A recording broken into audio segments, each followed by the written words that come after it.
안녕하십니까, 노종면입니다. 전두환 씨 소식이 어제 오늘 주요 뉴스로 오르내리고 있습니다.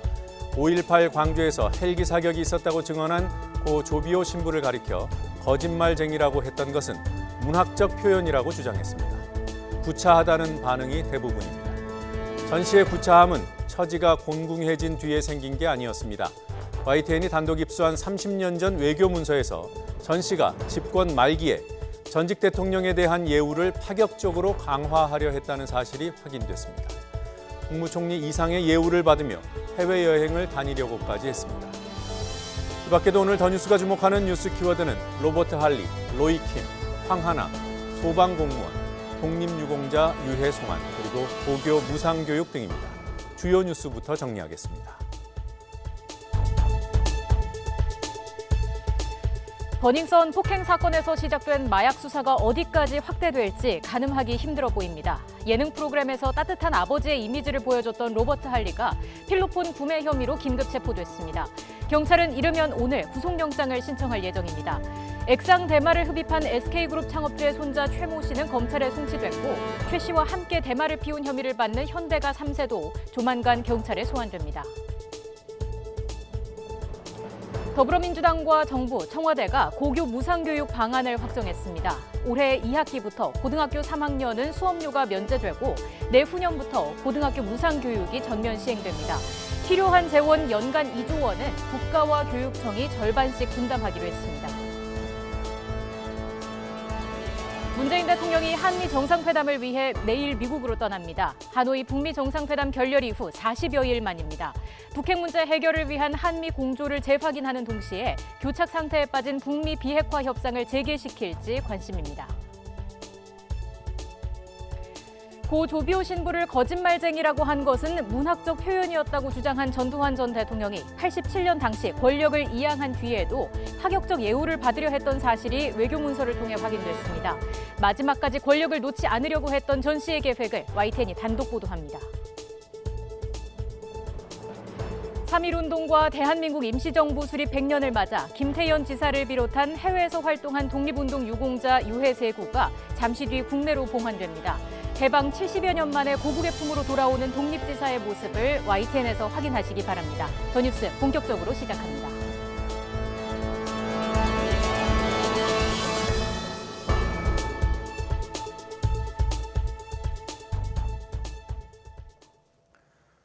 마약 수사 소식 알아봅니다. 마약을 구입하고 투약한 혐의로 어제 긴급 체포된 방송인 로버트 할리, 한국명 하일 씨에 대한 간이 시약 검사에서 마약 양성 반응이 나왔습니다. 대마를 피운 혐의로 구속된 SK그룹 창업주의 손자 최모 씨는 검찰에 넘겨졌습니다. 취재기자 연결합니다. 이형원 기자. 네, 경기 남부지방경찰청입니다. 네, 하일 씨에 대한 조사 오늘 이틀째인데요. 지금도 진행 중입니까? 네, 오늘 오전 조사가 다시 시작됐습니다. 이 조사에 앞서 하 씨는 마약 투약 혐의를 인정하느냐는 취재진 질문에 죄송하다는 말만 반복했습니다. 하 씨는 어제 오후 4시 10분쯤 서울 강서구에서 긴급 체포됐는데요. 인터넷으로 마약을 산 뒤 투약한 혐의를 받고 있습니다. 어제 진행된 조사에서 자신의 혐의 일부를 인정했습니다. 지난달에 마약을 구매해 지난주에 투약했다고 시인한 건데요. 하 씨의 소변 간이 시약 검사에서도 양성 반응이 나왔습니다. 경찰은 정확한 확인을 위해 오늘 하 씨의 모발과 소변을 국립과학수사연구원으로 보내 정밀 감식을 의뢰했습니다. 경찰은 현재 하 씨를 상대로 필로폰 구매량과 상습 투약 여부, 공범이 있는지 보강 조사를 벌이고 있는데요. 이르면 오늘 구속영장 신청 여부를 결정할 방침입니다. 재벌 3세에 대한 마약 수사 상황도 알아보죠. 이미 구속된 SK그룹 창업주의 손자인 최모 씨, 이미 검찰로 송치된 겁니까? 네, 그렇습니다. SK그룹 창업주 고 최종건 회장의 손자죠. 31살 최모 씨가 오늘 기소 의견으로 검찰에 넘겨졌습니다. 검찰로 이동하기 위해 유치장에서 나온 최 씨에게 취재진은 또 다른 사람과 마약을 투약한 적 있는지 물었지만 최 씨는 아무런 답변도 하지 않은 채 후송차에 올라탔습니다. 최 씨는 지난해부터 최근까지 지인 등에게 액상 대마를 사서 피운 혐의를 받고 있는데 모두 18차례에 달합니다. 경찰 조사에서 최 씨는 호기심에 대마를 사서 주로 집에서 피웠다며 혐의를 모두 인정한 것으로 전해졌습니다. 특히 공범에 대한 진술도 있었는데 고 정주영 현대그룹 명예회장의 손자인 현대가 3세 정모 씨와 함께 대마를 피웠다고 털어놨습니다. 경찰은 현재 외국에 체류 중인 정 씨와 귀국 일자를 조율하고 있다며 정 씨가 귀국하는 대로 불러 조사를 진행할 예정입니다. 그리고 남양유업 창업주의 외손녀죠. 황은하 씨 관련 마약 수사는 지금 어떻게 진행되고 있습니까? 네, 지난 6일 구속된 황 씨에 대한 경찰 조사는 크게 두 가지로 진행 중입니다. 마약 투약 공급 혐의와 경찰 유착 부분인데요. 지난 2015년 무혐의 처분을 받은 마약 투약 공급 혐의와 지난해 추가 투약한 혐의에 대해서는 경기 남부지방경찰청에서 2015년 무혐의 과정에서 경찰의 봐주기 수사가 있었는지 여부는 서울지방경찰청에서 담당하고 있습니다. 먼저 투약 혐의와 관련해서는 마약을 끊었다가 지난해 연예인 A씨의 권유로 다시 시작했다고 진술해 이 파장이 일고 있는데요. 다만 경찰은 황 씨가 책임을 떠넘기기 위해 일방적으로 진술했을 가능성도 배제할 수 없다며 사실관계를 확인한 뒤 A씨를 불러 조사할 계획입니다. 이와 별개로 봐주기 수사와 관련해서는 황 씨가 지난 2015년 함께 마약을 하다 붙잡힌 조모 씨에게 1억 원을 주며 자신의 마약 투약 사실을 무마했다는 의혹이 제기됐습니다. 경찰은 이와 관련해 당시 담당 수사팀 관계자들을 참고인 신분으로 불러 부실 수사 의혹에 대한 경위를 파악하고 있습니다. 지금까지 경기 남부지방경찰청에서 YTN 이영훈입니다. 음란물 유포 혐의를 받고 있는 가수 로이킴이 오늘 새벽 4시 20분쯤 인천국제공항을 통해 귀국했습니다. 로이킴은 정준영 씨와 함께 있는 카카오톡 대화방에 음란물 사진을 올린 혐의를 받고 있습니다. 학업을 위해 미국에 체류하던 가운데 자신에 대한 수사가 시작되면서 급히 귀국한 것으로 알려졌습니다. 로이킴 측은 최대한 빨리 변호사를 선임하고 경찰 조사에 성실히 임한다는 방침입니다. 김학의 전 법무부 차관이 범죄 피해를 주장하는 여성을 무고 혐의로 서울중앙지검에 고소했습니다. 김 전 차관은 고소장에서 이 여성이 지난 2013년 수사 당시 자신에게 성폭행을 당했다며 거짓 진술을 했다고 주장한 것으로 알려졌습니다. 김 전 차관은 앞서 윤중천 씨의 별장 등에서 여성들과 강제로 성관계를 한 혐의로 수사를 받았으나 지난 2013년 검찰에서 무혐의 처분을 받았습니다. 이후 한 여성이 자신이 동영상에 등장하는 인물이라며 김 전 차관을 특수강간 혐의로 고소했으나 역시 무혐의로 결론 났습니다. 김 전 차관은 그동안 이들 여성을 아예 모른다는 입장을 취해왔습니다. 서울중앙지검은 김 전 차관의 고소 사건을 형사 1부에 배당하고 검토에 착수했습니다. 극단 단원들을 상습적으로 성추행한 혐의로 1심에서 징역형을 선고받은 이윤택 전 연희단 거립회 예술감독이 항소심에서도 실형을 선고받았다는 소식이 방금 들어왔습니다. 서울고등법원은 오늘 극단원들을 성추행한 혐의로 재판에 넘겨진 이 전 감독에게 징역 7년을 선고하고 80시간의 성폭력 치료 프로그램 이수를 명했습니다. 재판부는 이 전 감독이 자신의 보호 감독 아래에 있는 피해자들을 상대로 장기간 반복적으로 성폭력 범죄를 저질러 피해자들의 성적 자기 결정권뿐만 아니라 꿈과 희망을 함께 짓밟았다고 양형 이유를 밝혔습니다. 앞서 이 전 감독은 지난 2010년부터 2016년까지 여배우 9명을 25차례 상습 추행한 혐의로 구속 기소됐고 1심에서 혐의 대부분이 유죄로 인정돼 징역 6년을 선고받았습니다. 지난 2014년 3월에는 밀양 영국촌에서 극단원에게 유사 성행위를 시킨 혐의로 추가 기소됐지만 1심 재판부는 이 전 감독이 업무상 위력을 행사했다고 보기 힘들다며 이 부분은 무죄를 선고했습니다. 항소심은 이 전 감독의 두 사건을 병합해 심리를 진행해 왔습니다. 연예계 비투 논란을 불러온 래퍼 마이크로닷의 부모 신모 씨 부부가 어제 귀국했습니다. 신 씨 부부는 공항에 도착하자마자 경찰에 체포돼 충북 제천경찰서로 신병이 넘어갔습니다. 오늘 오전부터 비투 의혹과 관련해 신 씨 부부에 대한 본격적인 조사가 이루어지고 있습니다. 취재기자 연결합니다. 김동훈 기자. 네, 김동훈입니다. 네, 신 씨 부부가 뉴질랜드에서 귀국한 거죠? 네, 어제 그렇습니다. 네, 어제 그 래퍼 마이크로닷 부모 61살 신모 씨 부부가 뉴질랜드에서 자진 귀국했습니다. 20여 년 전 충북 제천에서 지인들에게 거액의 돈을 빌리고 해외로 도피했다는 의혹이 불거진 뒤 반년 만입니다. 이들의 귀국은 최근 변호인을 통해 경찰에 자진 귀국 의사를 밝히면서 추진됐습니다. 사기 혐의로 인터폴 적색 수배 중이던 이들 부부는 공항에서 기다리던 경찰의 체포에 순순히 응했습니다. 공항에서 취재진의 질문에 피해자들에게 죄송하다는 짤막한 답변과 함께 사기와 해외 도피 의혹에 대해서는 외환 위기가 닥쳐 불가피한 상황이었다고 해명했습니다. 신씨 부부의 신병을 인계받은 제천경찰은 어제 늦은 시간이어서 이들을 일단 유치장에 입감한 뒤 오늘부터 사기 의혹과 관련해 본격적인 조사에 들어갔습니다. 이 사건은 지난해 연예인 가족의 채무를 폭로하는 비투 논란의 시작점이 됐습니다. 지난해 11월 인터넷 커뮤니티를 중심으로 20여 년 전 제천에서 목장을 운영한 마이크로닷 부모가 친척과 이웃 등에게 거액을 빌려 뉴질랜드로 도주했다는 의혹이 제기됐었습니다. 자, 이제 경찰 조사는 어떻게 진행되는 겁니까? 네, 오늘 오전부터 신씨 부부에 대한 조사가 이루어지고 있습니다. 현재까지 경찰에 파악된 피해자는 10여 명으로 알려졌습니다. 이들이 주장하는 피해 액수는 20여 년 전 원금 기준 6억 원 상당입니다. 신씨 부부는 지난해 말 변호사를 선임한 뒤 피해자들과 당시 원금 기준 상환과 합의를 논의해왔고 일부가 합의한 것으로 알려졌습니다. 양형에 영향을 주는 합의 부분부터 빠르게 해결하려고 했던 것으로 풀이되고 있습니다. 일단 신씨 부부의 체포영장은 인천공항에서 체포된 어제 오후 7시 반부터 48시간 동안 유효합니다. 이 때문에 경찰은 내일 오후 늦게까지는 이들의 구속영장 신청 여부를 결정해야 합니다. 경찰은 일부 피해자들과 합의가 이루어진 부분도 알려져 있고 20여 년 전 사건이라서 정확한 조사를 위해 대질신문도 필요한 상황이라고 밝혔습니다. 따라서 구속영장 신청 여부는 조사 후에 판단할 수 있다며 아직은 신중한 입장을 보이고 있습니다. 지금까지 전국부에서 YTN 김동호입니다.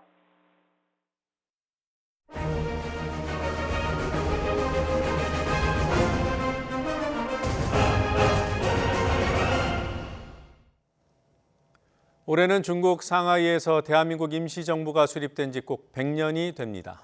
당시 일제와 싸웠던 독립지사들의 후손들 중에는 여전히 외국에서 거주하는 분들이 많습니다.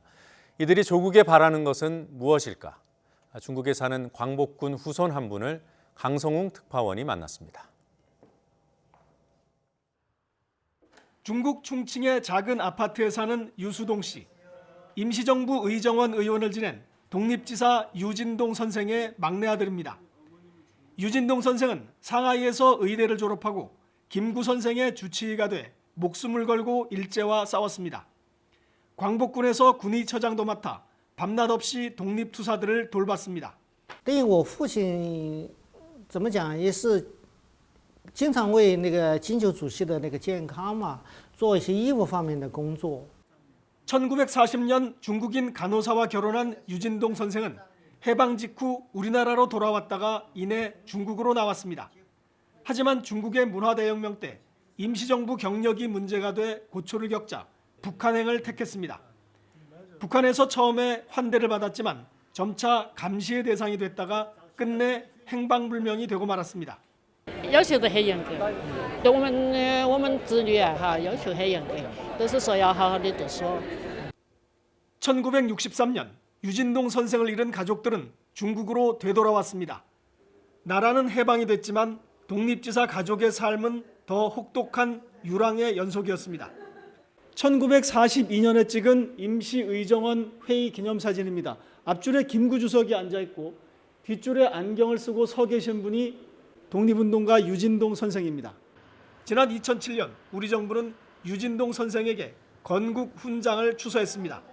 남과 북에서 모두 묻힐 뻔했던 선생의 업적도 늦게나마 빛을 보게 됐습니다. 하지만 독립운동가 후손의 눈에 아버지가 꿈꿨던 해방은 아직 이루어지지 않았습니다. 有生之年我也想回到自己的老家看一看，看到一个完整统一的朝鲜。 광복군 유진동 선생의 아들이 유일하게 기억하는 아버지의 노래는 아리랑. 이제는 남과 북이 함께 불러야 할 우리의 노래입니다.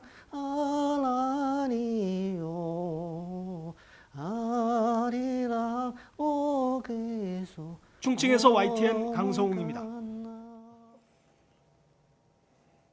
대한민국 임시정부 수립 100주년을 앞두고 중국과 미국에서 활동한 독립유공자들의 유해가 오늘 국내로 봉환됩니다. 봉환되는 유공자는 중국 상하이에서 활동했던 김태연 애국지사, 그리고 미국 하와이 호놀룰루에서 활약한 강영각 지사, 미국 캘리포니아에서 독립운동에 헌신한 이재수 지사 등 3명입니다. 이들 유해를 맞이하는 봉영식은 오늘 오후 3시 28분 인천국제공항 제1터미널 서측 귀빈주차장에서 이낙연 국무총리 주관으로 개최됩니다. 더 뉴스 2부에서 봉영식 실황을 생중계해드릴 예정입니다. 국가보훈처는 해외에 안장돼 있던 독립유공자 유해를 국내로 송환하는 사업을 1975년부터 이어오고 있습니다. 민간 차원에서는 해방 직후인 1946년부터 추진돼 왔습니다. 임시정부 100주년을 이틀 앞두고 보훈처가 독립유공자 3분의 유해를 모셔오게 됐습니다. 바로 사진 속의 인물 김태연 애국지사와 강영각 애국지사 그리고 이재수 애국지사입니다. 김태연 애국지사는 1919년 중국으로 망명해 상하이에서 대한적십자사 상의원으로 활동했습니다. 1920년에는 독립운동단체인 구국모험단에서 참모부장을 맡아 일제에 항거했고 이후 한국인 초등교육을 전담하던 인성학교의 교장을 역임하기도 했습니다. 정부는 그에게 1995년 건국훈장 독립장을 추서했습니다.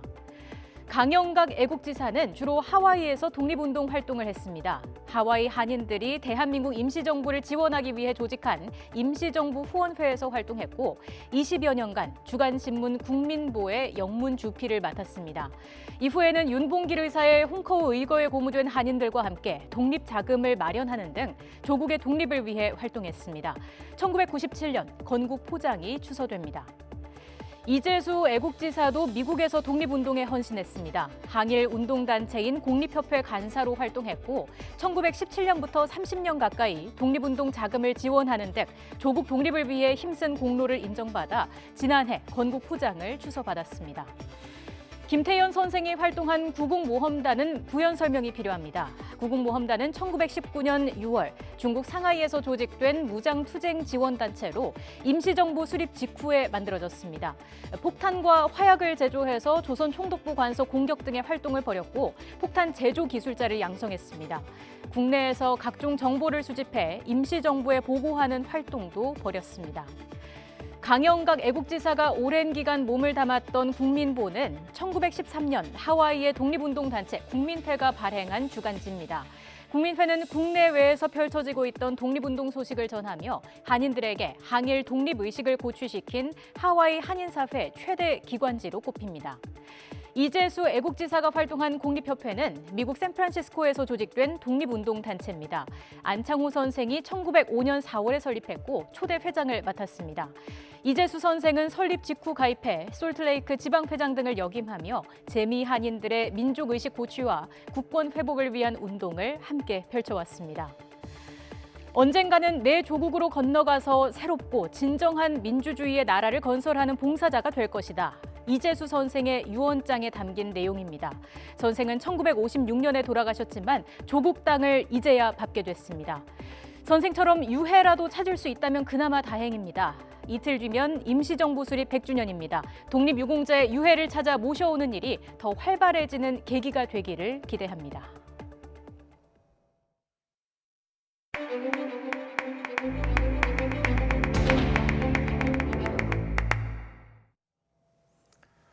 문재인 대통령은 북미 비핵화 협상 재개의 분수령이 될 7번째 한미 정상회담을 위해 내일 미국으로 떠납니다. 하노이 회담이 합의 없이 끝난 이후 진전이 없는 한반도 평화 프로세스의 재개 방안이 마련될지 주목되고 있습니다. 김현종 국가안보실 2차장의 설명 들어보겠습니다. 백악관에서의 공식 일정으로 같은 날 정오경부터 문 대통령은 약 2시간 걸쳐 양국 정상 내외간 친교를 겸한 단독회담, 핵심 강요 및 참모가 배석하는 확대 회담을 겸한 업무 오찬을 가질 예정입니다. 이번 한미 정상회담은 지난 2월 하노이 북미 정상회담 이후 대화의 동력을 조속히 되살리기 위해 양국 간 협의가 중요하다는 공동 인식을 바탕으로 개최되는 것입니다. 문 대통령의 이번 미국 방문은 탑다운식 접근을 지속하면서 한반도의 완전한 비핵화의 항구적 평화 정착을 위한 구체적 방안을 모색하는 계기가 될 것으로 기대됩니다. 국회에서는 강원도 산불 피해 상황 점검과 복구를 위한 행정안전위원회 전체 회의가 열리고 있습니다. 소방관의 국가직 전환을 두고 여야가 책임 공방을 벌이며 고성이 나오기도 했습니다. 취재기자 연결하죠. 조은지 기자. 네, 국회입니다. 네, 어제 임명된 행정안전부 진영 장관도 행안위에 참석을 했겠군요. 어떤 얘기들이 나오고 있습니까? 네, 일단 산불 피해 상황과 시각별 정부의 대응, 이재민 지원 대책과 주택 복구 방안 등의 업무 보고가 있었습니다. 고성 속초는 알려진 대로 전신주 개폐기 전선이 탈락하며 스파크가 튀어 불이 났고 강릉동에는 신당의 전기 압선 때문에 인제는 아직 화재 원인을 조사 중이라고 보고했습니다. 소방청은 또 산불이 잦은 강원도와 협조해 강풍에도 대응이 가능한 대형 소방 헬기 도입을 추진하겠다고 밝혔습니다. 이와 함께 여야는 청와대 국민청원 20만 명을 돌파한 소방공무원의 처우 개선 문제를 놓고 거세게 충돌했습니다. 여당인 더불어민주당은 야당 반대로 국가직 전환이 무산됐다고 주장했고 자유한국당은 관계부처 간 조율이 미흡했다고 맞섰습니다. 8일 국회 행안위 법안심사 소위에서 소방직 공무원의 국가직 전환을 위한 법안이 상정되어서 처리 직전까지 갔었는데 자유한국당 원내 지도부께서 오늘 좀 통과시키지 말아라라는 지시를 하셔가지고 의결 직전에 법안 처리가 무산이 되었습니다. 매우 유감스럽게 생각합니다. 저희들이 지금 이제 저희 당이 소방직 국가직화에 반대하는 것이 전혀 아닙니다. 저는 어떻게 보면 정부 여당이 지금까지 사전 조율이 되지 않아서 그런 거 아니냐. 네, 대통령 주재 국무회의 때문에 늦게 온 행안부 진영 신임 장관은 국가 책임을 강화하기 위해 소방관 국가직화가 필요하다고 여당에 힘을 실었습니다. 오후 2시에 속개된 회의에서는 이와 함께 산불 피해 복구 비용을 추가 경정 예산에 포함할지를 두고 뜨거운 신경전이 벌어질 것으로 보입니다. 여당은 서둘러 추경을 편성해야 한다는 입장인데 야당은 추경은 총선을 위한 선심용 퍼주기라며 예비비부터 먼저 쓰라고 맞서고 있습니다. 어제 문재인 대통령의 장관 임명 여파는 어느 정도입니까? 네, 아침 회의부터 내내 국지전이 이어지고 있습니다. 먼저 여당인 민주당 홍영표 원내대표는 법에 규정된 청문 보고서도 채택하지 않으면서 허위 사실을 유포해 장관 임명을 저지하겠다는 야당의 행태가 어이없다고 직격탄을 날렸습니다. 4월 국회는 제발 일하는 국회로 만들자며 시급한 민생 현안이 많은 만큼 정쟁을 유발하지 말라고 황교안 한국당 대표를 정조준했습니다. 황교안 대표는 결사 저항하겠다고 하는데 국민의 눈에 어떻게 비칠 것인지 스스로 생각해 보기 바랍니다. 결사 저항에 속듯이 김학의 사건 재수사 불똥이 본인에게 번지는 것을 결사적으로 막아보겠다고 하는 것 아닌지 궁금합니다. 자유한국당은 청와대 인사검증은 부실하다 못해 포기한 지경이라며 조국 수석을 경질하라고 거듭 촉구했습니다. 항의 차원에서 청와대 앞 의원총회를 열어 박영선, 김현철 장관 임명 강행과 김의겸 전 청와대 대변인 투기 의혹 등을 거론하며 이게 나라냐고 목소리를 높였습니다. 인사검증 실패와 청문회 패싱 등은 끝까지 책임을 묻겠다면서도 다만 민생에 책임을 다하고 대안을 제시하겠다고 강조했습니다.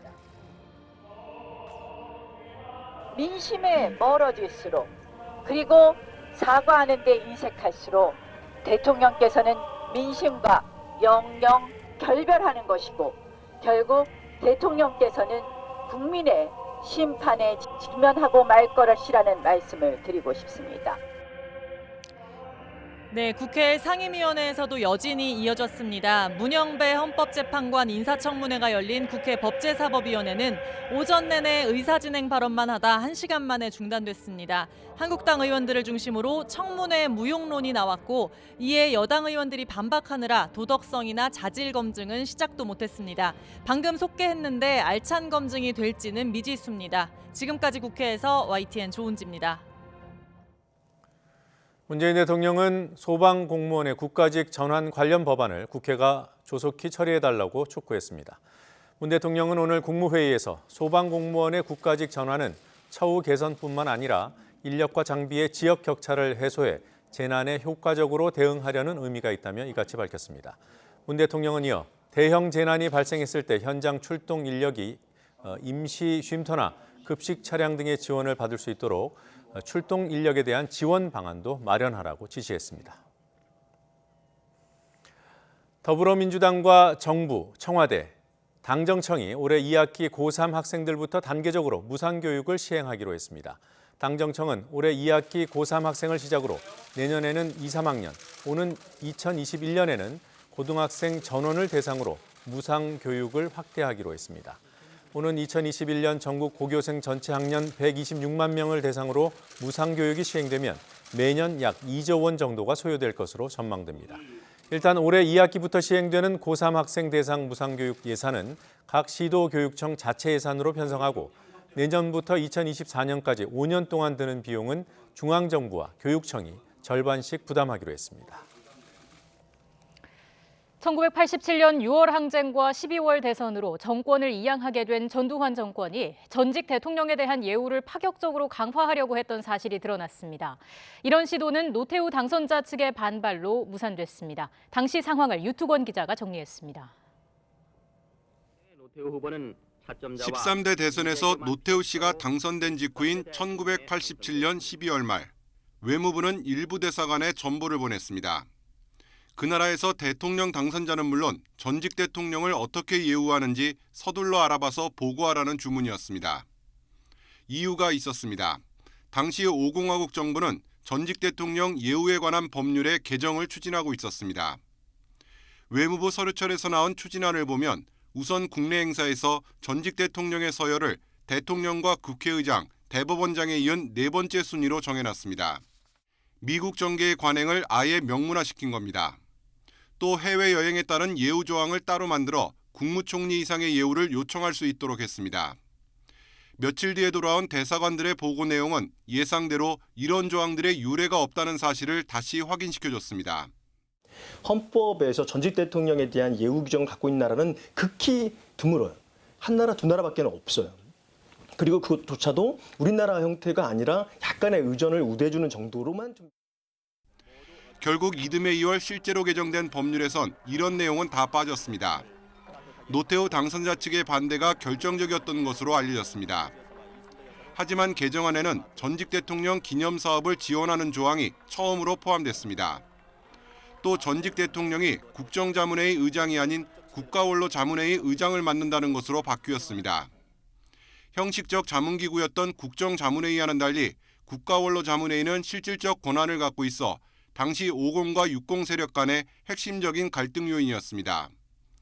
결국 전두환 씨가 막후 실세로 영향력을 행사하려고 한다는 비판이 쏟아지는 가운데 국가원로자문회의법은 1년여 만에 폐지됐습니다. 외교문서를 통해 공개된 전직 대통령 예우에 관한 법률안은 당시 전두환 씨가 마지막 순간까지 평범하지 않은 군림하는 전직 대통령으로 남으려고 했음을 보여주고 있습니다. YTN 유통원입니다. 고 조비오 신부의 명예를 훼손한 혐의로 재판에 넘겨진 전두환 씨 공판 준비기일이 열렸습니다. 전 씨 측은 고 조비오 신부를 거짓말쟁이라고 한 건 문학적 표현이었다고 주장했습니다. 나현호 기자입니다. 전두환 씨 변호인이 법원에 들어옵니다. 사자 명예훼손 혐의로 재판에 넘겨진 전 씨 공판 준비기일에 출석하기 위해서입니다. 이번 기일에 전 씨는 법정에 나오지 않았습니다. 공판 준비기일은 피고인 출석 의무가 없기 때문입니다. 전 씨는 자신의 회고록에서 헬기 사격을 봤다는 고 조비오 신부를 파렴치한 거짓말쟁이라며 깎아내린 혐의로 재판에 넘겨졌습니다. 그런데 변호인은 이 거짓말쟁이라는 표현이 사실 적시가 아닌 의견을 문학적으로 표현한 것으로 봐야 한다고 주장했습니다. 그러면서 헬리콥터 사격 목격자 진술이나 국방부 특조위 백서, 국과수 전일빌딩 타는 감정서 등 검사 측 증거에 동의하지 않았습니다. 지난 기일에 변호인이 제기한 토지 관할 위반 주장도 쟁점이었습니다. 검사는 판례 등을 바탕으로 광주 법원에서 재판을 여는 게 옳다고 주장했고 변호인은 부당한 판례 적용이라며 반론에 재반론을 거듭했습니다. 이뿐 아니라 변호인은 재판장이 미리 재판을 단정할 염려가 생길 정도로 전과 기록 등 불필요한 사실을 공소장에 썼다며 공소를 기각해달라고 했습니다. 가장 합법적으로 이 재판은 진행이 돼야 된다. 절차적으로는 가장 적법하게 재판이 진행돼야 된다 하는 그런 점을 좀 강조하고자 하는 것입니다. 전 씨 두 번째 재판은 5.18 39기를 닷새 앞둔 다음 달 13일 열립니다. YTN 나연호입니다.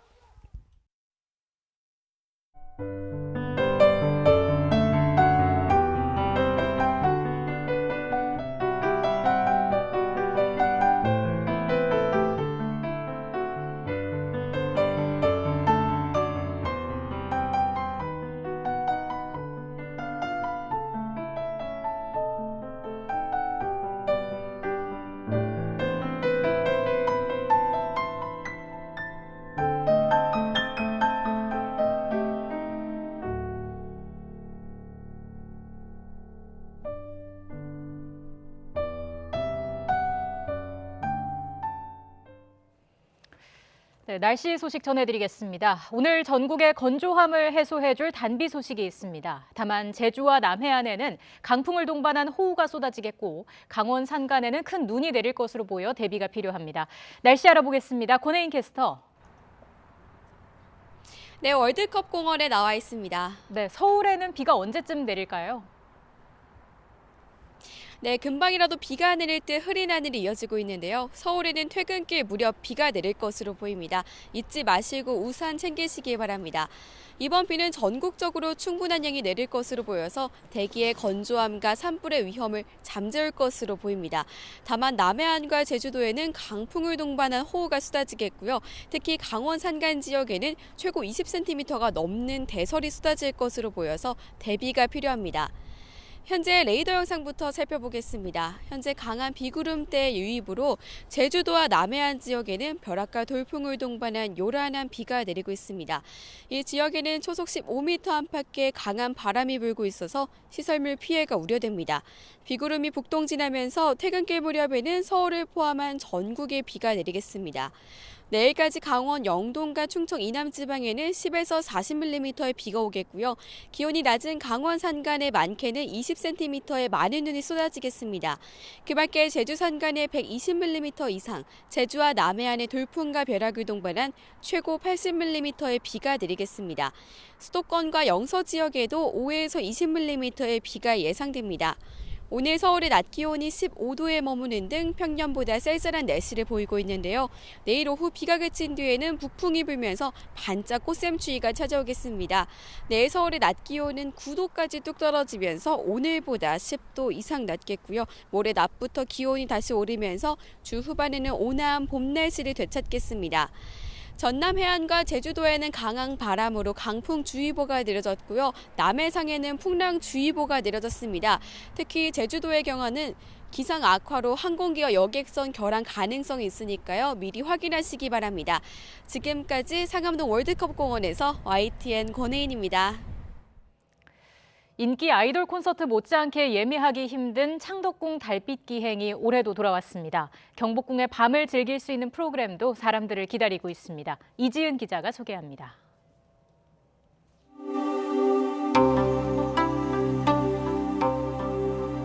청사초롱 빛을 따라 궁궐 안으로 들어가자 어둠 속에서 두둥실 떠오르듯 인정전이 웅장한 모습을 드러냅니다. 낙선제 후원 누각 앞에 핀 꽃은 은은하게 봄밤을 밝히고 왕들이 가장 좋아했던 창덕궁 후원은 낮과는 또 다른 아름다움으로 사람들을 빠져들게 합니다. 너무 설레고 너무 떨리고 색다르고 그리고 무엇보다도 이렇게 밤하늘 경치하고 어우러지니까 너무 좋은 것 같습니다. 창덕궁 달빛 기행은 40초 만에 상반기표 4천여 장이 다 팔릴 정도로 인기가 뜨겁습니다. 유네스코 세계 유산이라는 점이 가장 이제 사람들이 돋보인 곳이라 생각해서 아마 예매율이 높은 것 같고요. 두 번째는 아마 창덕궁의 아름다움과 그리고 고즈넉함이 아마 추가되어서 사람들한테 인기가 많은 것 같습니다. 창덕궁의 밤이 고즈넉했다면 경복궁의 밤은 생동감이 넘칩니다. 시간 여행을 온 것처럼 왕과 함께 곳곳을 둘러보고 유생의 마음으로 과거 시험도 치러봅니다. 눈치가 있으신 분은 알다시피 여러분들에게도 과거 시험을 볼 수 있는 내 특전을 드리도록 하겠소. 삼행시를 지으시오. 시간은 3분 드리겠소이다. 흥망성쇠의 세월을 뒤로한 채 쓸쓸히 남아있던 궁궐들. 특별한 밤을 즐기는 사람들의 활기와 함께 달빛 아래에서 되살아나고 있습니다. YTN 이진입니다.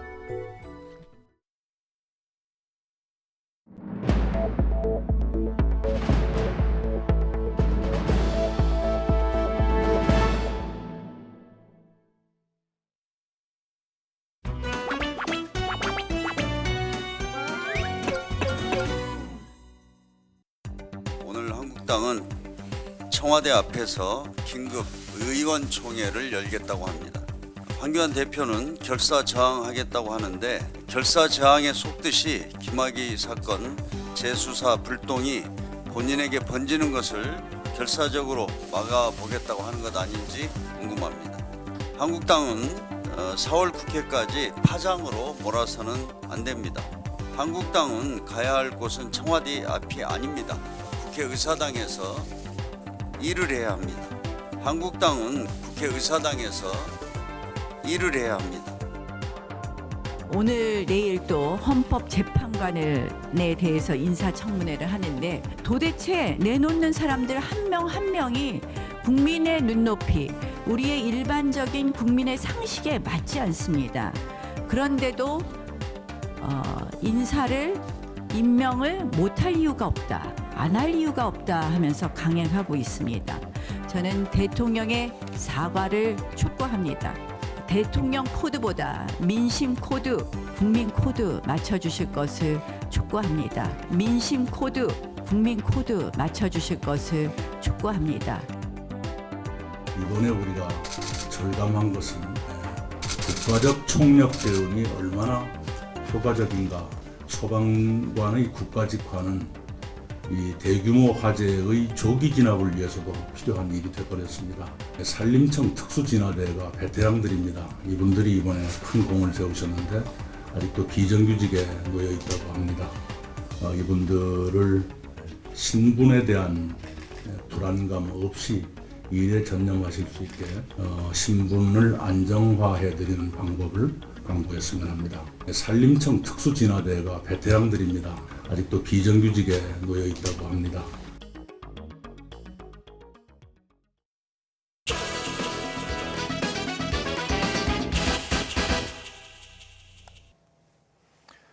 오늘 오전 문재인 대통령과 청와대 2기 신임 장관 5명이 첫 국무회의에서 마주 앉았습니다. 청문보고서 채택 없이 김현철, 박영선 장관이 임명된 데 대해 반발하고 있는 자유한국당은 청와대 앞에서 비상의원총회를 개최했습니다. 4월 국회도 평행선이 예상되는 가운데 강원도 산불을 계기로 소방공무원 국가직 전환 여론이 일어나고 있습니다. 국회를 거치지 않고서는 불가능한 일입니다.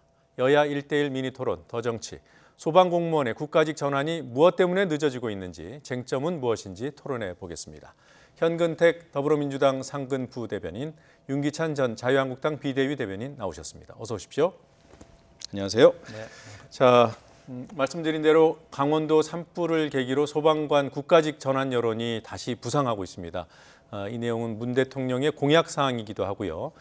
지난해 소방의 날에 나왔던 문 대통령의 발언을 잠시 듣고 얘기 나눠보겠습니다. 소방관들의 수건인 국가직 전환을 지도지사들과 협의하고 있습니다. 지역마다 다른 소방관들의 처우와 인력 장비의 격차를 해소하고 전국 각 지역의 소방안전 서비스를 골고루 향상시키는 데 필요한 일이라고 생각합니다. 네, 오늘 국무회의에서도 법안 처리 요청을 했더군요. 지금 국회에 어디까지 와 있는 겁니까, 논의가? 이게 아마 이게 2011년부터 계속 나왔던 얘기입니다. 예. 작년 아마 11월 28일 이제 행안위 법안 소위 거기에서 어디까지가 얘기됐냐면 기본적으로 하는 게 어느 정도 합의가 되는 상황이었어요. 예. 그러니까 자유한국당 의원들도 크게 반대가 없었고, 근데 이제 여러 가지 쟁점은 있습니다. 결국은 이제 어떤 그 권한을 부여한다 그러면 결국은 인사권과 재정 문제잖아요. 네. 지금 어쨌든 시도지사, 광역지사 인사가 있기 때문에 그걸 어떻게 할 것인지, 재정을 어디까지 부담할 것이었는데 그 당시에 얘기 들어보면 행안위에서 제시했던 안으로 네. 결국은 이 기존에 뭐 5만 명과 신규로 뽑는 2만 명 중에 비용 부담을 이제 기존에는 지방에서 하던 거 지방에서 하고 새로 뽑는 분들은 국가에서 부담하는 식으로 하고 네. 그 다음에 이제 결국은 지휘권인데요. 인사권은 물론 국가가 갖되 이제 시도지사한테 위임하는 형식으로 해서 실질적으로는 시도지사가 행사하는 방식으로까지 어느 정도 이제 합의가 됐는데 여야 간의 합의가 거의 됐다는 그렇죠. 말씀이시네요. 근데 자유한국당 측에서도 이 홍문표 의원 같은 경우에는 굉장히 적극적으로 동의하셨는데 네. 이제 송원석 의원님이 마지막에 왜 경찰은 자치로 가는데 소방은 국가로 가냐 그러면서 딱 결정 이제 방망이 두드리기 순간 직전에 나가버리신 거예요. 그래서 이제 거기서 이제 방망이를 못 두드린 겁니다. 이제 그 상태. 그러니까 어느 정도 내용 합의는 됐는데 네. 아직 방망이는 못 두드린 상태라고 보시면 될 것 같습니다. 그 두드리려고 했던 방망이 그러니까 지난해 11월 28일에 행안위 법안 소위했죠. 그렇죠. 예. 지금 뭐 설명은 뭐 사실관계는 대부분 맞다고 동의하시는 거죠? 뭐 석기로 이렇게 돼 있는 것 같아요. 네. 근데 저희가 보니까 2011년 발의될 때 이제 한나라당에서 발의한 거예요. 그러니까 한국당에서 반대할 이유가 없다. 뭐 공식적으로 입장도 그렇게 나오고 있고요. 근데 지난해 말로 거슬러 올라가 보면 왜 이 법안 처리 막판에 발을 뺐다고 해야 되나요? 뭐 그런 일이 생긴 거죠? 그때 뭐 내부적인 사정은 제가 정확히 모르겠지만 그 2011년도에 유정인 의원이 발의를 했더라고요. 그래서 이 국가직 전환이라는 타이틀보다는 사실은 소방공무원의 그 근무환경 개선, 처우 개선 이게 이제 맞는 타이틀 같아요. 그거를 위해서 국가직 전환하는 것이 맞는지 여부를 이렇게 따라가야 되는 문제로 보이는데 그 당시에는 처우 개선에 대한 또는 근무환경 개선에 대한 부분은 이의가 없었어요. 또 어떤 방식으로 할지에 관해서 논의가 다 거의 합의가 됐는데 이제 송원석 의원이 그럼 이게 지방분권 추세와 맞물리지 않는다. 예를 들면 경찰 공무원은 지금 지방자치 공무원으로 하려고 하고 있는 마당에 뭔가 체계가 맞지 않는다 이런 문제 제기를 했던 것 같고요. 그래서 그 더 이상 더 논의하자라고 해서 끝났던 것 같아요. 그 이후로 이제 진전이 안 된 거죠. 그래서 이거를 저희가 뭐 자유한국당이 이걸 반대한다는 의미가 아니고 그 처우 개선 또는 그 환경 개선과 관련돼서 어떤 방법을 할지에 대해서 지금도 최근까지도 지금 우리 정부 부처 내에서 재정 문제를 어떻게 해결할 것인지에 대한 의견이 좀 달랐거든요. 그래서 이 부분은 아직까지 논의가 완결된 건 아니에요. 다만 지금 이제 산불 문제로 이 부분이 포커싱이 되다 보니까 그럼 근무환경 개선을 어떻게 할 것인지에 대해 다시 논의가 촉발된 거고 다만 대통령께서 이제 공약으로 국가직 전환이라는 타이틀을 말씀하시다 보니까 이것이 거기에 이제 그 착안이 됐던 것인데 저희 당 입장에서는 반대하지 않습니다. 다만 어떤 것이 각종 법령 체계상 근무환경 개선에 더 적합한 방법인지에 대해서 좀 살펴보고 있다 이렇게 이해하시면 될 것 같습니다. 그동안 이제 정부에서 여러 가지 방안들이 나왔었잖아요. 뭐 지금 말씀하신 행안부 입장도 있고 또 소방청의 입장도 있을 것이고 그리고 또 예산을 관장하는 기재부에서도 입장을 낸 것으로 알고 있습니다. 그동안 나왔던 정부 부처의 각종 방안들에 대해서 비교를 해보고 얘기 나눠보죠. 자, 말씀대로 소방청 당사자인데요. 지금 현재 소방 인력이 약 5만 명이고요. 신규로 이 정부 임기 내에 2만 명을 신규로 더 뽑기로 했습니다. 이 총 7만 명의 인건비를 국가가 중앙정부가 다 부담해야 된다는 입장이 소방청의 원래 입장이었고요. 행정안전부 같은 경우에는 기존 5만 명은 현행대로 지자체에서 부담을 하되 새로 뽑는 2만 명만 국가에서 부담하자. 이 방안이 제시가 됐고 지금 현재 정부 공통 입장이라는 거죠. 그리고 기재부는 5만 명과 신규 2만 명 모두 지자체가 부담을 하되 지자체에 정부에서 지급하는 예산 규모를 늘려주자. 이런 중재안이 막판에 나왔다가 말씀대로 행안부의 안으로 현재 정부안은 통일이 돼 있다고 합니다. 윤 대변인님, 지금 행안부 안은 그러니까 신규 2만 명에 대해서만 국가가 부담하는 방안이잖아요. 이 방안에는 한국당도 동의한다는 말씀이시죠? 그러니까 재정 부담이 이게 저희는 그러니까 재정이 필요하고 이런 부분 다 동의하는데요. 저 부분도 보면 이게 재정 분권하고도 맞물리는 부분이거든요. 기재부안 같은 경우에는 국세와 지방세 비율을 8대2에서 7대 3으로 바꾸자. 이게 재정 분권과 연관된다는 의미는 뭐냐면 이게 처음에 지방자치법의 소방사무가 이게 국가사무가 아니고 지방사무로 규정이 돼 있어요. 그러니까 지방사무인데 그걸 관할하는 공무원이 국가직이다. 이것도 뭔가 안 맞고요. 재정 문제도 현재 그러면 지방사무인데 지방자치단체가 부담을 해야 되는 것이지 왜 국가가 부담하냐. 이런 같은 돈이죠. 사실은 우리 주민들이 내는 돈인데 이것을 어떻게 체계적으로 정립할 것인지를 먼저 결정한 다음에 그다음에 근무환경 개선에 따른 그것만 조정하면 되는 거거든요. 예. 그런데 지금 각 부처가 국가와 지방이 어떻게 이 돈을 몇 퍼센트로 될 것인가에 대한 문제는 사실은 부차적인 문제예요. 부처 간의 문제나 지방자치 국가의 문제지 국민의 문제는 아니거든요. 그래서 예. 저 부분보다는 이것을 과연 국가직으로 전환하는 것이 반드시 필요하냐, 이것이 먼저 선이냐. 왜냐하면 화재 진압의 효율성 문제하고 그다음에 소방공무원의 근무환경 개선 문제와 같이 병립돼서 가야 되는데 예. 이게 사실 주민과 가까운 지방사무거든요. 그렇다면 시도지사가 관할해가지고 맞춤형으로 소방 서비스를 제공하는 것이 나으냐, 아니면 국가에서 일괄적으로 해가지고 하는 것이 더 효율적이냐, 이 부분 따져봐야 되는 것이고요.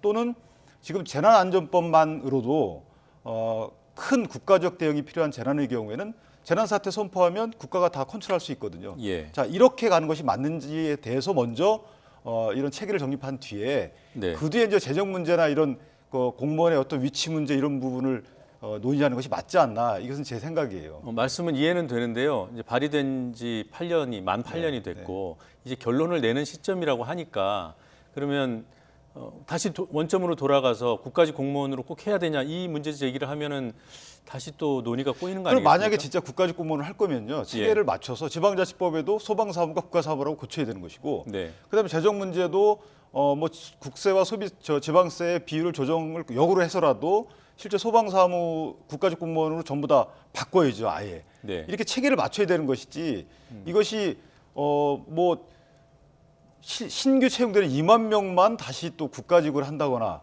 이렇게, 그거는 아닌 것 같은데요. 그러니까 행안부 안 지금 그런 말씀 그건 아니에요? 아니, 비용 부담이고요. 말씀처럼 지금 사실 어찌 보면 이제 국가직으로 해야 된다는 건 어떤 그런 대의에는 대부분 동의하는 거예요. 왜냐하면 지역별로 차이가 있다. 소방 서비스라는 게 서울, 뭐 경기처럼 좀 지방 재정이 튼튼한 데와 강원도 이번에 산불이 많이 나는데, 강원도 사실은 어찌 보면 좀 재정적이 열악하거든요. 그러다 보니까 물론 이제 국가적인 재난 사태 했을 때는 할 수 있지만 당장 그거는 아주 예외적인 거고 평소에 소방 서비스 차이가 난다. 그래서 국가직으로 하는 데 어느 정도 동의한 거예요. 그리고 재원 마련도 어느 정도, 왜냐면 담배세에서 그 중에 이제 개별 소비세가 있는데 그 중에 소방 관련 세금을 몇 프로 좀 늘려서 20%, 35%, 40% 늘려서 지금 홍문표 의원님 같은 경우는 50%까지 늘릴 수 있다. 그러니까 재원 마련 방법도 어느 정도 이제 합의가 되는 상태인데 지금 가장 중요한 이제 결국은 인사권하고 재정권인데 지금 말씀처럼 당연히 국가직으로 한다 그러면 기존의 국가 공무원들은 당연히 인사권도 대통령이 갖고 있고 예산도 당연히 국가 예산으로 하는데 지금까지 계속 지방에 있어 왔고 그다음에 광역단체장들이 이걸 행사해 왔는데 이분들이 어찌 보면 자기가 있는 인사권을 빼앗긴다 이럴 수 있어서 반대할 수 있기 때문에 절충점을 찾는 거거든요. 기본적으로 국가직으로 전환하되 그 인사 것들을 지방단체장이 위임해서 그분들이 행사하게 하고, 그다음에 그동안 이제 말씀처럼 국세와 지방세가 우리나라가 국세 위주로 돼 있어요. 국세가 한 80%고 지방세는 한 20% 안 되는데 실제로 쓰는 돈은 지방에서 한 40% 쓰거든요.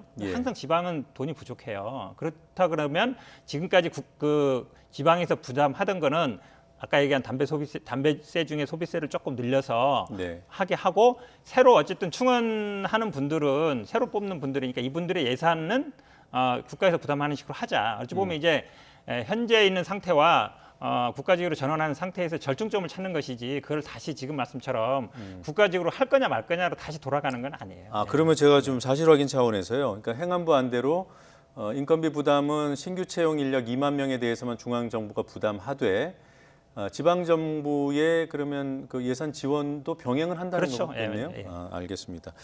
자, 하나 더, 담배세 부과되는 그 개별 소비세에서 소방 쪽으로 떼는 세금의 비율을 높인다 그랬잖아요. 점점점 높여가는 거죠.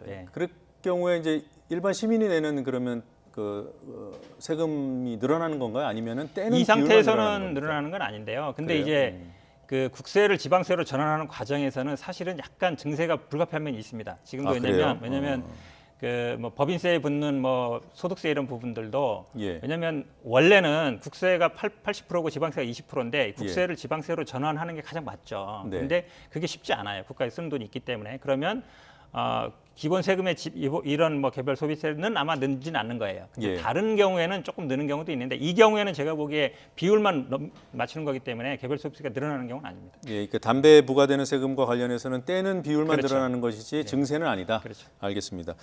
조금 전에 그 인사권, 지휘권 얘기를 했습니다. 그러니까 시도지사가 지금은 저 지방직 공무원들이니까 당연히 인사권, 지휘권을 갖고 있지만 이제 국가직 공무원이 되면은 중앙 정부가 원칙적으로는 행사를 해야 된다는 거거든요. 이 부분 문제가 없다고 보십니까?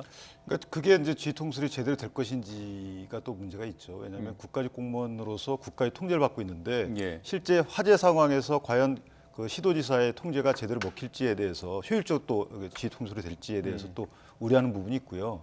아까 말씀하신 세금 문제도 있는 거고요. 지방세에서 효율적인 쓰임이 돼야 되는데 예를 들면은 각 지방별로 지금 뭐 5%에서 50%까지 미충당 부분이 있더라고요. 그 미진한 부분이. 그런데 그것은 다른 데 먼저 쓰기 때문에 그래요. 이게 그러니까 지방세의 그 지방행정의 세금 재원을 어떻게 분배할 것인지에 대해서 우선순위는 소방에 두면 되는 거거든요. 네. 그래서 이 부분을 결국 세금이 늘어나게 됩니다. 왜냐하면 국세는 이제 줄지 않죠. 지방세로 옮기지 않습니다. 그럼 지방세는 그러면 국세에 띄워두냐? 그렇지 않아요. 그대로 다 집행을 하게 되거든요. 그래서 선심성 복지 예산 이런 부분이 꼭 어울리는 건 아니지만 그런 불가불 꼭 필요하지 않은 부분에 대해서는 이걸 떼어내서 소방에 우선 지급해도 되는 거거든요. 그래서 이것은 국가재정 문제와도 또 연관되는 부분이고 또 하나는 뭐냐면 국가직으로 전환했을 때 과연 소방 공무원들이 받게 되는 어떤 자긍심 이외에 뭐가 있느냐죠. 그러니까 장비의 통일성을 위해서 반드시 이게 국가직으로 전환해야 되느냐 이 부분도 사실은 논리적으로 꼭 필연적 규결이 되질 않아요. 그래서 이 부분은 어떻게 보면 대통령께서 공약을 한 부분이기 때문에 여당에서 강력히 추진한 부분도 있고요. 또 하나는 과연 그 소방 업무의 효율적인 집행과 꼭 논리적 필요적 규결이 되느냐 그것도 아니고요. 그래서 저희 당이 반대하는 건 아니지만 좀 더 그 논의를 많이 해야 된다. 그러니까 소방 공무원의 근무 환경 개선을 위해서 반드시 뭔가 필요하지만 그것이 국가직 전환이랑 방법으로만 해야 되는 것은 아니다. 이 점을 열어놓고 논의를 해야 된다. 저는 이렇게 생각합니다. 그러면 바로 뭐 여야 합의가 이루어지거나 그러긴 어려울 것 같이 들려요. 지금 반대는 안 하시는데 네, 반대하는 제가 것처럼 들리죠. 왜냐하면 네. 사실은 그 자치경찰제를 말씀하시는데 약간 다른 부분이 있습니다. 왜냐하면 경찰은 이미 국가 경찰이죠. 그리고 네. 뭐 인원이 한 12만 명 되고요. 우리 소방은 5만이지 않습니까? 예산도 한 10조 정도 됩니다. 우리 소방이 쓰는 예산은 한 5조가 조금 안 돼요. 그러니까 2배 이상 차이 나죠. 인원이나 이런 면에서. 근데 이제 그 경찰 같은 경우에는 어찌 보면 이제 수사권 조정도 같이 물려 있는 거예요. 수사권 조정하면서 지금 이제 경찰 같은 경우에는 수사만 이외에는 수사만 하는 게 아니거든요. 일반 안전도 있기 때문에 수사만 이제 검찰이 지휘를 받는 상황이라 검경 수사권 조정 차원에서 어찌 보면 경찰이 갖고 있는 수사권을 좀 분산하자 이런 차원인 것이고 그리고 경찰은 그동안 계속 중앙화돼 있었죠. 근데 소방은 지역별로 좀 열악하죠. 소방이 경찰에 비해서 좀 열악하고 그리고 그동안 어찌 보면 이 지방화돼 있으면서 소방 서비스에서 많은 차이가 난다는 것이죠. 어떤 지역별 차이가 나기 때문에 통일성을 기하자는 거라서 제가 보기에 여기에 자치 경찰제를 같이 연결하는 건 제 생각입니다. 이게 제 생각인데 아마 좀 이 당시 합의도 아마 좀 안 됐던 게 아마 자유한국당에서 뭔가 다른 합의를 하기 위한 나중에 카드로 쓰기 위한가 이렇게 생각되고 사실은 자치 경찰제하고 경찰은 이미 중앙화 많이 되어 있고 힘이 있는 조직이죠. 소방을 아마 거기다 붙여서 이걸 왜 중앙화하냐 하는 얘기는 제가 보기 약간 도돌이 표 같아요. 그러니까 지난해 말에 송원석 의원이 이제 그 명분을 내세우면서 이제 회의장을 떠나셨잖아요. 11월 28일에. 네. 그때의 논리가 지금 얘기한 뭐 지방 분권화시되고 경찰도 지방 경찰을 만드는데 왜 그러냐, 자치 경찰을 만드는데 그 논리가 지금 한국당이 여전히 중요한 명분으로 지금 삼고 있는 건가요? 그 중요한 명분이 아니고 체계죠. 그러니까 다시 말씀드리면 경찰 같은 게 국가 사무예요. 그러니까 치안 유지만 지방 사무가 될 수 있지 수사 이런 것들은 사실은 국가 사무입니다. 그리고 이제 송원석 의원이 당시 말했던 부분은 이런 그 체계적인 문제도 있다라는 것이고요. 저희가 반대한다는 의미가 아니고 얼렁뚱땅 예를 들어서 뭐 민원이 지금 빗발친다 이런 어떤 사태가 벌어졌고 이런 상황에서 얼른 법을 만들어야 된다 이런 생각보다는 체계적으로 논의하고 또는 살펴야 된다. 그래서 법을 그냥 만드는 게 아니거든요. 아까 말씀 지방자치법부터 다 연결돼 있습니다. 이것이. 그래서 다 종합적인 검토를 한 이후에 입법을 만들어야지 법을 만들어야지 지금 법을 만들자는데 당신들 왜 이렇게 빨리 안 하지? 이런 차원으로 접근해서는 안 된다. 이런 주장입니다. 그럼 관계된 법안이 지방자치법이 있나요? 지방자치법에도 있죠. 왜냐하면 소방사무라는 것이 지금 굉장히 논리가 틀리고 체계가 막 틀리고 있지 않습니까? 만약에 지방사무인데 이게 국가공무원으로 되고 네. 국가공무원이 국가 재정에 투입돼야 되는데 이것도 지방자치단체에 재정을 줘서 지방 재정분과가 또 같이 가고 이런 막 체계가 막 틀어져요. 그래서 그런데 그런 부분은 당연히 다 지금 그럼요. 조정이 가능. 왜냐하면 당연히 법 바꿀 때는 하나만 바꾸는 게 아니라 4-5개 바꿔야 됩니다. 소방법, 뭐 국가공무원법, 지방공무원법 다 바꿔야죠. 왜냐하면 그거는 뭐 전제가 돼 있는 거고요. 결국은 이제 국가직으로 전환하냐 안 하냐, 결국 국가공무원이 되냐 안 되냐는 것 부분이에요. 그러니까 그 부분에 대해서는 나머지 예산이라든지 인사 부분들은 현재 시스템이 있기 때문에 차차 수정해 가면 되는 것이고 저희들이 얘기했던 거는 이거 그러니까 국가직으로 전환하는 거 일단 그건 하자는 거죠. 그 다음에 예를 들어서 인사권이라든지 재정권 이런 부분들은 차차 조정해 가면 된다는 것입니다. 네, 국가직으로 전환이 되면은 뭔가 이제 일반 그 회사로 치면 호봉 상승이라든가 급여 상승이라든가 이런 처우 개선 부분도 개선이 되나요? 기본적으로 아마 처우 개선도 있지만요. 아마 장비라든지 아마 그런 소방 서비스 그 부분에 아마 제가 보기엔 조금 더 집중될 것 같고요. 당장 월급이 올라가는 건 아니군요. 급여 부분은 아마 저는 뭐 제 생각에 기존에 어떤 데서 몇 프로 인상하는 부분을 아마 당장 올라가거나 이러지는 않을 것 같아요. 근데 이런 건 있습니다. 그 제주도 자치경찰을 할 때 보니까 이제 국가경찰하고 자치경찰이 상존하잖아요. 그러면 이제 전환하는 분들한테는 뭐 승진 기회를 더 준다든지 급여를 더 준다든지 이렇게 할 수는 있는데 이거는 만약에 소방은 일부는 국가로 남고 일부는 지방으로 하는 게 아니라서 전체를 전환하는 거라서 일률적으로 뭐 직급을 올리거나 일적으로 뭐 급여를 올리거나 그럴 가능성은 저는 좀 낮다고 봅니다. 주제를 좀 바꿔보겠습니다. 어제 김현철, 박영선 두 장관 후보자 이제 장관이 됐습니다. 문재인 대통령이 청문 보고서 채택이 없었지만 임명을 했습니다. 두 장관 임명 후 첫 발언을 잠시 듣고 진행을 해보죠. 오늘은 우리 인사청문회에서 우여곡절을 겪었고 또 청문 보고서 채택 없이 또 임명된 장관님들도 계셔서 아마 언론에서 다들 한 말씀 이렇게 좀 듣고 싶어 한다고 합니다. 그래서 장관님들께서 뭐 돌아가면서 뭐 소회랄까 주로 하시려는 어떤 뭐 업무의 방향이랄지 이렇게 짧게들 인사 말씀들 해주시기를 바랍니다. 사업체의 99%, 또 근로자의 88%를 맡고 있는 이 중소벤처기업부의 새로운 경제 주체, 중소기업, 벤처기업, 소상공인, 자영업자 분들의 든든한 친구이자 버팀목이 되도록 최선의 노력을 다하겠습니다. 대북 정책을 둘러싸고 우리 사회 내부에 다양한 의견 차이들이 있습니다. 이 의견 차이들이 화음이 될 수 있도록 적극적으로 소통을 하겠습니다. 네. 자, 임명에 대한 한국당의 입장 어떻습니까? 아직까지 변함이 없습니다. 두 분은 사실은 자진 사퇴 내지 지명 철회를 해야 될 분으로 아직까지 저희 당론으로 이렇게 정하고 있고요. 이제 김현철 후보자의 경우에는 어떤 분도 말씀하시던데 본인이 쭉 그 동안에 주장해 왔던 그 뭐 여러 가지 그 천안함이라든가 박광자 씨 피살 사건 또는 NLL에 대한 이런 평가 이런 부분에 대한 소신을 또 청문회 단계에서는 꺾었단 말이죠. 그래서 그 부분도 사실 어떻게 보면 대통령권 등 임명권자가 그런 소신들을 앞으로 그 장관 임명에 필요해서 임명했다면 그 청문회 과정에서 또 소신을 꺾은 것은 또 임명을 또 임명한 이유나 기준이 또 잘못된 거 아닌가 이런 문제부터 시작해서 일단 저분은 장관으로서의 통일부 장관으로서의 직무 수행에 좀 부적합하다. 왜냐하면 대한민국 입장에서 북한을 이해한 이후에 대한민국을 위한 통일 정책을 수립하고 또는 뭐 한미 동맹 관계에도 영향을 미치지 않도록 이런 여러 가지 감안해서 정책 수립을 해야 되는 것인데 그 부분에 대해서 아직 믿음이 가시지 않는다. 자진 사퇴해야 된다라는 입장이시고요. 이렇게 청문 보고서 채택 없이 임명된 사례가 이전 정부 때부터 꽤 많이 있었죠. 이게 인사청문회가 도입된 게 2000년인데요. 지금 뭐 노무현 대통령 때는 아마 3분 정도 있었던 것 같습니다. 이제 그 이후에 이명박 대통령 때는 조금 많았던 것 같아요. 17분 정도 됐던 것 같은데 박근혜 정부 때는 한 10분 정도 됐던 것 같습니다.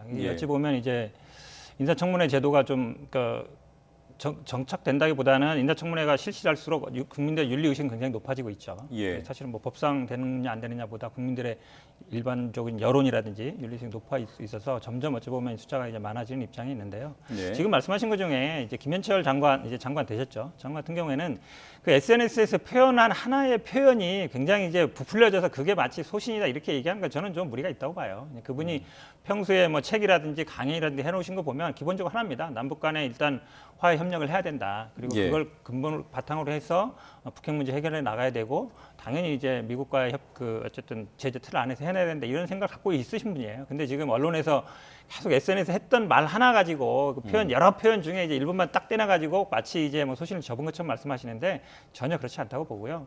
박영선 장관께서도 평소에 이 뭐 경제 민주화라든지 이 부분에 굉장히 이제 관심을 가졌던 분이에요. 근데 아마 자유한국당에서 문제 제기하는 거는 결국 그 청문회장에서 이제 CD 문제를 제기하면서 뭐 어찌 보면 아픈 구석을 찔러서 그런 것 같은데 저는 지금 표현에 있다고 봐요. 우리 뭐 사업체의 99%, 근로자의 88%, 이제 9988 법칙이라 그러는데요.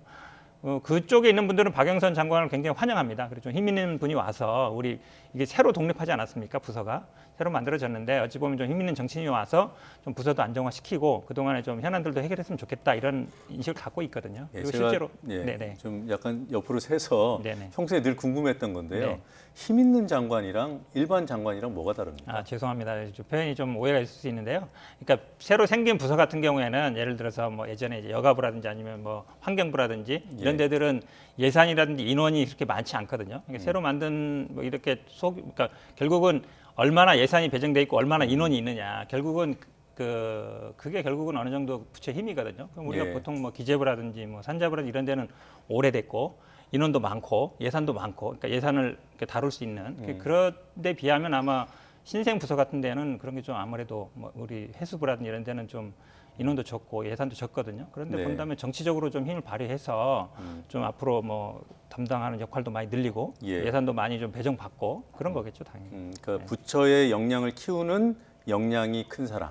그렇게 이해하면 되겠습니다. 그렇게 볼 수도 있는데요. 어쨌든 중소 뭐 벤처 상공인들 잘 대변해서 잘 할 수 있는 분이라고 보면 되겠습니다. 알겠습니다. 자, 뭐 오늘 뭐 검증을 하는 시간은 아니니까요. 지금 뭐 한국당의 반발은 뭐 여러 번 이제 보도도 되고 지금도 강경한 것으로 알고 있습니다만 많은 분들이 그걸 궁금해합니다. 국회 일정을 혹시 스톱할 가능성이 있는가? 뭐 이른바 보이콧 그럴 가능성은 그럴 가능성은 거의 없는 것 같아요. 네. 왜냐하면 지금 저희 당 입장은 책임 물을 건 묻고 인사 부분 말씀드리는 겁니다. 그다음에 책임질 부분은 진다. 그래서 민생 관련 법안에 대해서는 나서서 통과시키겠다 이런 방안이기 때문에 국회를 보이콧할 가능성은 거의 없습니다. 예, 그러면 이제 4월 국회가 아직 뭐 의사 일정 합의가 없습니다만 곧 이제 가동이 될 것으로 보고요. 자유한국당과 민주당에서 지금 가장 우선시하고 있는 4월 국회 처리 현안이 무엇인지 한번 차례로 본 다음에 얘기를 이어가죠. 먼저 민주당부터 보겠습니다. 자, 저희가 토론 전에 사전에 당 측에 문의를 드렸고요. 더불어민주당에서는 3가지 우선 현안을 꼽아주셨습니다. 소방공무원의 국가직 전환을 첫째로 꼽았고요. 그다음에 탄력 근로제 개편, 지금 3개월입니다만 확대 기간을 6개월로 늘리는 방향으로의 개편, 그리고 또 최저임금 체제를 개편하는 이 3가지 방안을 꼽아줬습니다. 한국당 보겠습니다. 한국당은 탄력근로제 단위시간 연장을 최우선 현안으로 꼽았습니다. 민주당과 다른 점이라면 단위기간 연장이 6개월이 아니라 한국당은 1년이라는 점이 다릅니다. 그리고 유급휴일을 최저임금 산입 범위에서 제외하는 방안, 이것이 이제 2번째로 꼽았고요. 그리고 국민 부담 경감 법안이라고 되어 있습니다. 이 부분은 뭐 내용이 뭐죠? 부동산 공시가격 같은 여러 가지 이제 저게 법안의 이름은 아니고요. 저걸 통칭한 겁니다. 예를 들면 지금 공시가격 지정하는 표준지를 산정하는 데 있어서 다소 그냥 기준이 없어요. 들쭉날쭉하기 때문에 거기에 일정한 제한을 두자. 그래서 공시가격 산정을 정부 마음대로 하지 않게 해서 공시가를 이게 정함으로써 사실은 세부담이 늘거든요. 국민들의. 그래서 그 부분에 관련된 법안이고요. 예, 알겠습니다. 자, 민주당 입장에서 소방 공무원의 국가직 전환 결국은 이제 자유한국당 동의를 이끌어내야 되잖아요. 4월 국회 내 처리 가능성이 크다고 보는지요? 저는 큰 틀에서 그러니까 지금 임기찬 대변인께서도 이게 찬성하는 건지 반대하는 건지 정확하게 조금 애매한데 사실은 큰 틀에서는 지금 뭐 청와대 20만도 늘었기 때문에 네. 그다음에 지금 말씀하시는 자치경찰제 이런 부분들은 어찌 보면 이제 검경 수사권 조정이랑 굉장히 복잡한 문제예요. 이제 그거랑 연결시킨 문제는 아니어서 저는 뭐 충분히 합의가 가능하다고 봅니다. 그리고 그 인력이라든지 아니면 뭐 지휘 구조라든지 예산이라든지 부분은 네. 충분히 어느 정도 이제 합의가 가능한 부분이에요. 네. 큰 틀에서 결국 국가주로 저는 하느냐 마냐 네. 이 부분에서 하는 부분이기 때문에 저는 뭐 충분히 합의가 가능하다고 봅니다. 예. 한국당이 최우선 현안으로 꼽은 탄력 근로제 기간 확대. 지금 3개월이잖아요. 네. 이걸 이제 6개월로 늘리자는 게 민주당 입장이고 한국당은 1년으로 1년이고요. 늘리자는 거죠. 6개월로는 합의가 안 되는 건가요? 6개월 이제 그거는 저 논의해봐야 되겠지만 일단 예. 안은 그렇습니다. 왜냐하면 저희가 이제 계절별로 이게 수주가 많은 적고 이렇게 저희가 계절별로 들어가는 제조업 같은 경우에 그렇기 예. 때문에 단위 기간 1년으로 해야지 이게 구간 단속하고 비슷한 거기 때문에요. 그래서 뭐 12월 달에는 수주가 많았다가 또 비수기가 또 왔다가 이런 게 계절별로 일어나는 업종도 많아서 저걸 할 바에는 1년으로 하는 것이 실효적이다 이렇게 예. 생각합니다. 네. 자, 지금 두 정당이 공이 중요하지만 지금 보신 그래픽에는 빠져 있는 것이 이제 추경 예산 편성인데 이 두 부분은 두 정당 모두 우선 과제라고 했기 때문에 질문은 안 드리고요.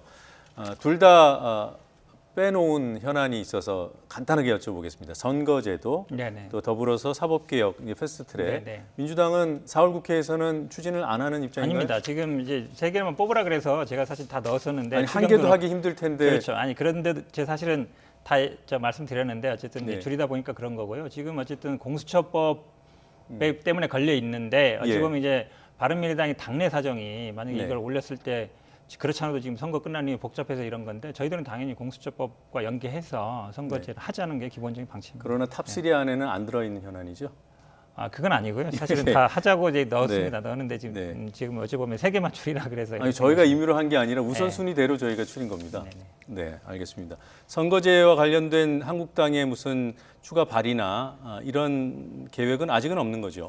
예, 저희는 기존에서 더 나은 건 없고요. 네. 그러니까 민주당은 사실 선거제 개혁에 의사가 없어 보여요. 민주당의 의지가 없어 보인다? 예, 왜냐하면 예. 검경 수사권 조정이나 공수처법 관련해서 알겠습니다. 관철시키기 위해서 한 것이지. 예, 부족한 부분은 다음 주에 다시 이어가 보도록 하겠습니다. 두 분 말씀 여기까지 드리겠습니다. 고맙습니다.